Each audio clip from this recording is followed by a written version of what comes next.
Welcome back to my channel, my Young and the Restless fans. Hopefully you're having a terrific Taco Tuesday. And yeah, this episode today is all about lies, lies, and more lies. First, let me give you a few highlights. We already know Nikki is keeping secrets and kind of lying of omission to Victor. We also see Audra lies to Tucker, and then Victor lies to Nikki about that phone call about the fire at the prison. So, without any further ado, let's go ahead and unpack this drama in Genoa City for January 30th. So first up, Jack and Nikki are caught in a very sticky situation as Victor knocks on Nikki's door over at Newman Media, and Jack, her sneaky partner in crime, tries to keep quiet.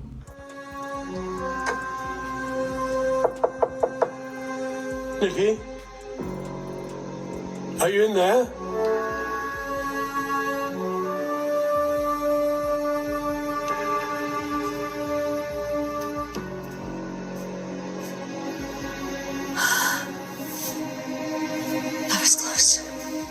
It's been a long time since I felt the need to sneak around. I didn't miss the feeling at all. Now, Jack, don't make a big deal out of this. You were afraid to breathe just now in your own office, and it's going to stay that way as long as you keep secrets from Victor. You said you were ready to help me, whatever I need. Yes, I did, but this is what we agreed upon. Who cares about what you agreed upon? This is why this is not going to work. And Jack, you were stupid for even signing up for this. But of course, guess who calls? None other than Victor, because he's still looking for his wife. It's Victor. Take it.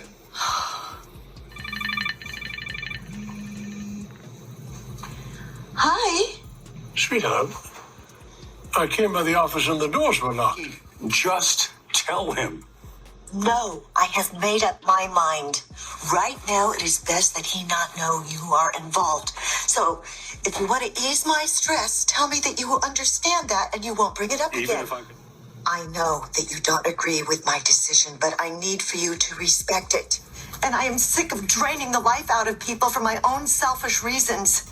How would Victor react if he knew that I was already relying on you? What would that do to him? And I am not going to add to that by telling him I have chosen somebody else to support me. He would be terribly hurt. Okay. I hate lying to him, but I have to spare him. Okay. Thank you. Thank you for dropping whatever you were doing so you could come spend time with me. It really helped more than you know, Jack. For what it's worth, when you called, I was at Society having a drink with Victor. I was trying to get a read on how he's reacting to all this. What? That is exactly what you're not supposed to do. My question is, who is in charge of her care being the sponsor in this case? It looked like Jack is just following the lead and Nikki is trying to direct how he should sponsor her, not letting him actually sponsor her and hold her accountable in certain situations. This is not going to work. And of course, Victor is suspicious as always. He called Nikki, questioned her whereabouts. Jack pushes her to answer, leading to that whole tense conversation where Nikki tries to downplay the situation. However, Jack continues to be Nikki's moral compass, advising her to spill the beans, but Nikki is determined to shield Victor from the truth. And as much as Jack is thinking that, he was being sneaky by asking his questions, we see a conversation between Victor and Nick, and Victor saw all through Jack's behavior over at Society. But I don't like the fact that Jack Abbott is snooping around, trying to find out what's going on with all of us.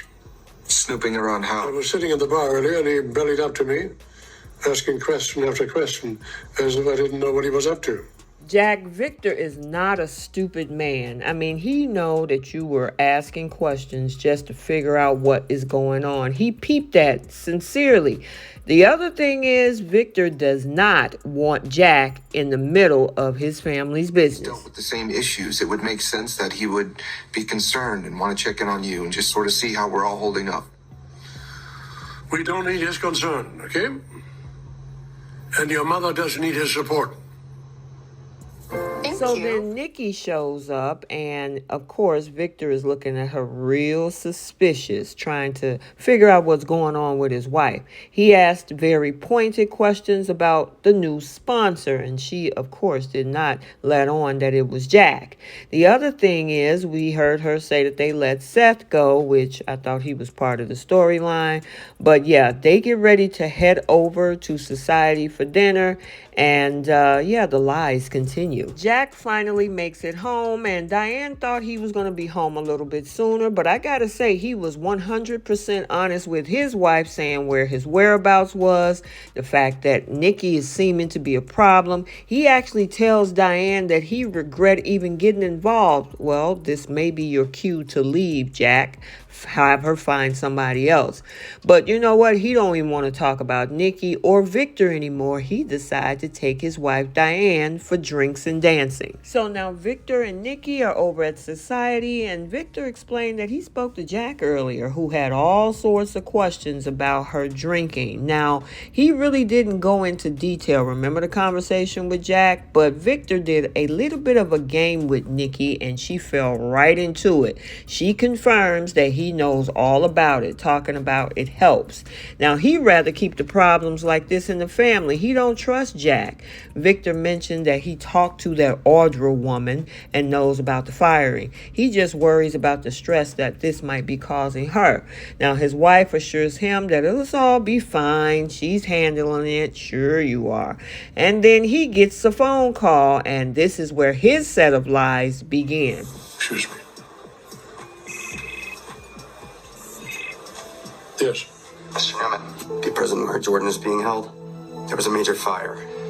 No word yet on how many casualties or survivors. All right. Keep me informed, okay? What's wrong? Just business, baby. Nothing to worry about. So now first she's keeping secrets, and now even Victor is keeping secrets. And we know what this is all about with Jordan. Yes, Jordan for February sweeps is coming back to Genoa City. Yeah, I'm wondering if she was the one that even set that fire in the first place, but not telling Nikki. And there's even more secrets coming up toward the end of this week as well, with Cole and Victoria not telling Claire the information and keeping secrets from her. I'm telling you, the Newman family is going to even further implode. And Adam, yeah, he tried to warn all of you. So now let's switch gears a little bit and head over to Chancellor Winters, where we see Nate come in all chipper, asking his cousin, look, you almost done with work for the evening? And he was like, yeah, what's going on? How about we go have some drinks and I'll buy? Vaughn said that was the best thing he heard all day. So they take off and head over to the athletic club. So now we're actually over at the GCAC, where we find Tucker and Audra. Now, Tucker is surprised that Audra reached out to him after their last conversation. Now, as he orders a drink, he wonders if she is as unpredictable as people claim he is. Now, she wishes that she was rich as he is. He says, you know what, I could change that for you if I wanted to. Now, he wonders if his pitch got under her skin or if he's just so irresistible. She explains that she had some time to think things through. Now, her reaction was knee-jerk, and she's calmed down now. Now, Tucker senses it might be a little bit more than that. Now, she had declared that she was done with him, but Audra informs him that she decided to leave Newman Media immediately because there was no way to climb. Now, he assumes, I don't quite believe that. I think it's a little bit more to this story. Tucker guessed that she ticked off Nikki somehow and got herself fired. She claims she quit, which of course is a lie. Now, this is not the conversation she says she was hoping for. He urges her to be specific, and then spots Nate walking in. He asks, what's going on between the two of you, and assumes it's related to her quitting Newman Media. So now across the room, Devon joins Nate and asks, are you still friends with Audra? Nate does his best to clarify that they aren't friends. Right, Nate, another little bit of a lie. Now, Devon, yeah, he's sensing a vibe. Nate just wonders why Audra has such a mess messed up codependency with Tucker.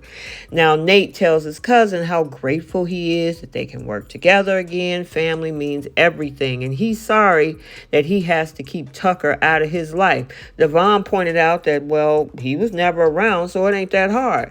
Tucker will never be half the man that Neil was. All Tucker does is lie. Why would he want him in his life? Now, back over at the table, Audra admires how Tucker cares about his son. He starts fishing for compliments. She offers to write down his good qualities so he can tape it to his mirror and remind him that he's part of the human race.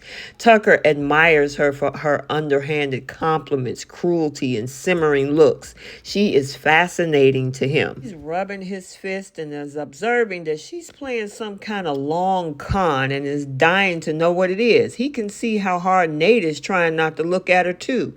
He keeps pushing for details and she claims Nate is just nice to look at, and I agree. Eventually, she claims that they are sleeping together. Another lie.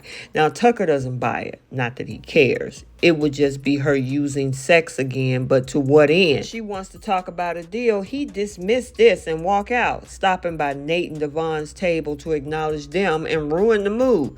Devon vents to Nate about how everything about Tucker is a lie, and they discuss how it would be better for everyone if he just took off to France. Devon can't see him leaving. That doesn't make sense to his cousin unless he thinks that he still have a shot to get his son back. Now, Devon just assumes that he won't let himself be chased away. He's sure Nate would have acted the same way a few months ago, and that's a pretty low blow to Nate. So his cousin assures him he's proved that he can change. Now it's getting late, so they head home. Nate and Audra stare at each other. He walks over and asks why Tucker was eyeballing him. She says it was because he was being obvious about eyeballing her. Nate sits and she tells him she needs to get back in Tucker's good graces so she can undermine Deceit. Now he thinks she's suckering herself, but she's sure about what she's doing and that it's her time to win it all. And finally downstairs, Jack and Diane go to the club and they try to ignore Tucker. He asks about Ashley heading back to Paris. Jack snaps and says, look, this ain't none of your business. Really? You shouldn't be in Nikki's business either. Anyway, McCall is sure that she went to find out the truth about what happened in Paris. He's sure this will confirm his side of the story. Now, Jack isn't so sure and suggests that Tucker is being delusional. This, of course, makes Tucker laugh. And finally, on the patio over at Crimson Lights, Nick spots Sharon talking to the sales team over her laptop about client services. He's smiling as she talks about software products and then ends the meeting. He was like, wow. He thinks that this was amazing. Sitting down, he admires her next level energy and how well she deals with the young people. She can hardly understand what they're talking about. Now, Sharon still can't bring herself to sell their coffee house because of all of the memories, even if she should. She thanks him for admiring how she keep all of the balls juggling in the air. Now, this makes hard work, and she does it even more because it's worth it. When she changes the topic to him, he says, look, I'm boring. She asks about his mom. He doesn't know how to answer that. His mom is strong, but the disease is hard on her. She was doing great before her world was turned upside down by Psycho Jordan. Sharon says she's surrounded by people who's going to help her. Yeah, ones that they don't want. Now, Nick has some doubts, but she's confident that Nikki can get through this again. Okay, so there you have it. We had a lot of pieces to unpack, a lot of lies to unpack. Let me know your thoughts down in the comment section. What do you think about Nikki continuously keeping the secret from Victor? What do you think about the secret that Victor is about to keep from Nikki? And then this lie between Audra and Tucker, how she's using a way to try to take Facade from him. And also the secret between Nate and Devon, that Nate is still cool with Audra and might be working on a plan. Let me know your thoughts. Also, stay tuned for the bold and the beautiful for today. We see Ridge telling Finn and Steffi that Thomas proposed to Hope. And you know that's going to start a whole new set of problems for Sin. Also, make sure you like, comment, and subscribe. Turn on your notifications so you're notified every time a video is posted. And until the next one, we'll see you guys soon. Bye.